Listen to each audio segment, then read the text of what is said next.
আজকে অসংখ্য দুঃখ এবং ভারাক্রান্ত মন নিয়ে আমরা এখানে উপস্থিত। আমাদের হৃদয়ে রীতিমতো রক্তক্ষরণ হচ্ছে। আমরা মাদ্রাসার শিক্ষার্থী হয়েও এত চরম বৈষম্যের শিকার হয়ে আজকে এখানে দাঁড়াতে হয়েছে, যেখানে ছাত্ররা তাদের ন্যায্য অধিকার, সিটের হলের আবাসনের কোনো অধিকার থেকে বঞ্চিত হয়ে আমরা আজকে এখানে উপস্থিত হয়েছি।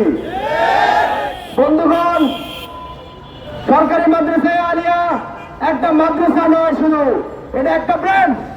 বাংলাদেশের সকল মাদ্রাসার শিক্ষার্থী, সকল আলিয়া মাদ্রাসার কেন্দ্র হচ্ছে ঢাকায় মাদ্রাসায় আলিয়া।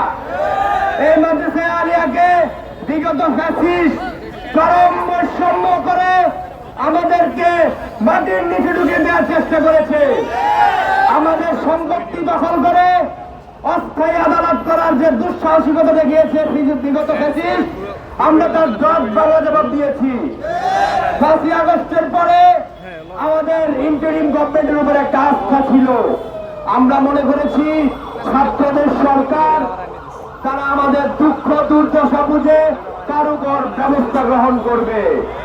কিন্তু খুব দুঃখজনক বাইরা বিন্দুমাত্র ব্যবস্থা তারা গ্রহণ করেনি। আজকে যখন জরাজীর্ণই হলে জীবনের ঝুঁকি নিয়ে আমরা অবস্থান করছি, ঠিক সেই সময়ে কারা অধিদপ্তরকে লাগিয়ে দিয়ে আমাদের হল এবং মাঠ দখল করার জন্য তারা অধিকার দিয়েছে। তারা কোন সাহসে এই নোটিশ জারি করেছে? আলিয়া মাদ্রাসার মতো জায়গায় 2 একর 53% জায়গা তারা দখল করে দুঃসাহস দেখাতে চাচ্ছে। আমাদের মুফতি আনোয়ার ইহসান হল দখল করে কারা অধিদপ্তরের জায়গা বুঝিয়ে দিতে চায় স্বরাষ্ট্র মন্ত্রণালয়। আমরা স্বরাষ্ট্রমন্ত্রীকে হুঁশিয়ারিও করার হুমকি জানাচ্ছি। এই 1 সপ্তাহের ভিতরে যদি আমাদেরকে আমাদের হল মাঠ বুঝিয়ে দেওয়া না হয়, পুরো বাংলাদেশকে আমরা বন্ধ করে দিতে বাধ্য হব। আবার আমরা জায়গায় জায়গায় বাংলা ব্লকেট করব। মাদ্রাসার ছাত্ররা কি পরিমাণ বৈষম্যের শিকার হয়েছে তা বিগত 17 বছর আমরা সকালে অকে ফালা আছি। এখনো যদি আমাদের এই বৈষম্য থেকে দূর করতে না হয়, আমাদেরকে যদি আমাদের ন্যায্য অধিকার বুঝিয়ে দেওয়া না হয়, আমরা অসহযোগ আন্দোলন ডাকতে বাধ্য হব। আজকের ভিতরে আমরা আমাদের ভূমির ভিতরে ফ্যাসিস্টের কোন জায়গা, কোন আস্তরে রাখতে দিব না। আমাদের হল দখল করে অস্থায়ী আদালত নামে একটি কালো ঘরকে প্রহসনের ঘর বানিয়েছে। আমরা এই প্রহসনের ঘর 24 ঘন্টার ভিতরে উচ্ছেদ করার জন্য দাবি জানাচ্ছি। যদি উচ্ছেদ করতে ব্যর্থ হয় প্রশাসন, আমরা সে দায়িত্ব হাতে তুলে নিব। আমরা সকালে আইনের ভিতর থেকে নোটিশ জারি করে, দাবি জানিয়ে, আন্দোলন করে, মিছিল করে, প্রতিবাদ করে, মানববন্ধন করে আমাদের এই অধিকার আদায় করার চেষ্টা করেছি। যখন আপনারা দেননি, আমরা এখন বাধ্য হব।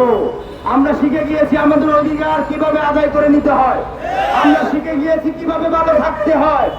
আমরা যদি সিদ্ধান্ত নিই, আমাদের 2 একর 53% ভিতর একটা ইটও ফ্যাসিস্টের থাকবে না। আমরা 24 ঘন্টার ভিতর তা দখল করে নিজেদের হল ঘোষণা করব। এমন কোন বাংলাদেশের প্রতিষ্ঠান নাই যেখানে ছাত্র আছে, হল নাই। এমন একটা প্রতিষ্ঠান করিয়ে রেখেছেন আলিয়া মাদ্রাসাকে, যেখানে হাজার হাজার ছাত্র আছে, শত ছাত্র থাকারও জায়গা নাই। খুব দুঃখের বিষয়, এত তালবাহানা মেনে নেওয়া হবে না। এই 56,000 বর্গমাইল মুসলিম ইসলামের বর্গমাইলে এত তালবাহানা মেনে নেওয়া হবে না। ইসলামী শিক্ষা ব্যবস্থা নিয়ে, মাদ্রাসা শিক্ষা ব্যবস্থা নিয়ে আপনারা তালবাহানা করবেন, পিঠের চামড়া রাখবো না আমরা। 24 ঘন্টার ভিতর এই কালোঘর যদি হস্তান্তর না করা হয়, সারা বাংলাদেশে আমরা অসহযোগ আন্দোলন ডাকব। আমরা আমাদের হল, আমাদের অধিকার, একাডেমিক ভবন, হল ভবন সবকিছুকে অতি দ্রুত সমাধান করে ছাত্র বান্ধব একটা ক্যাম্পাস গঠন করতে হবে।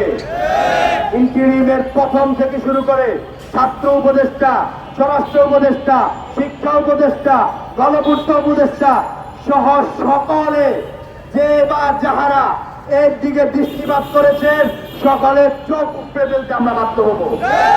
কারা অধিদপ্তরকে লাগিয়ে দিয়ে ছাত্রদের সাথে যুদ্ধ করার পরিকল্পনা করেন আপনারা। 24-এর বিপ্লবে আমরা দেখিয়েছি ছাত্র জনতা কি করতে পারি। আবার যদি আমরা সিদ্ধান্ত নিই, আপনারা তো থাকবেন না, আপনাদের অঙ্গ সংগঠন, আপনাদের লেসপেন্সাররাও এই বাংলার মাটিতে থাকতে পারবে না। আলিয়া মাদ্রাসাকে তার নিজস্ব সম্পত্তি, নিজস্ব ন্যায্য অধিকার সব দিয়ে বাংলাদেশে আলিয়া ব্যবস্থাকে, আলিয়া মাদ্রাসা শিক্ষা ব্যবস্থাকে একটি রোল মডেল শিক্ষা ব্যবস্থা হিসেবে উপস্থাপন করতে হবে। সকল বৈষম্যের নিপাত দিয়ে আজকের মধ্যে চিঠি ইস্যু করতে হবে যে আলিয়া মাদ্রাসাকে তাদের ভূমি বুঝিয়ে দিয়ে আমরা যে কালো ঘর, অস্থায়ী বিচারিক প্রশাসনের নামে যে ঘর করেছে সেই ঘরকে ছাত্রদের জন্য উন্মুক্ত করে দেবে ইনশাআল্লাহ। সকলকে ধন্যবাদ জানিয়ে বিপ্লবী সালাম, আসসালামু আলাইকুম ওয়া রাহমাতুল্লাহি ওয়া বারাকাতুহু।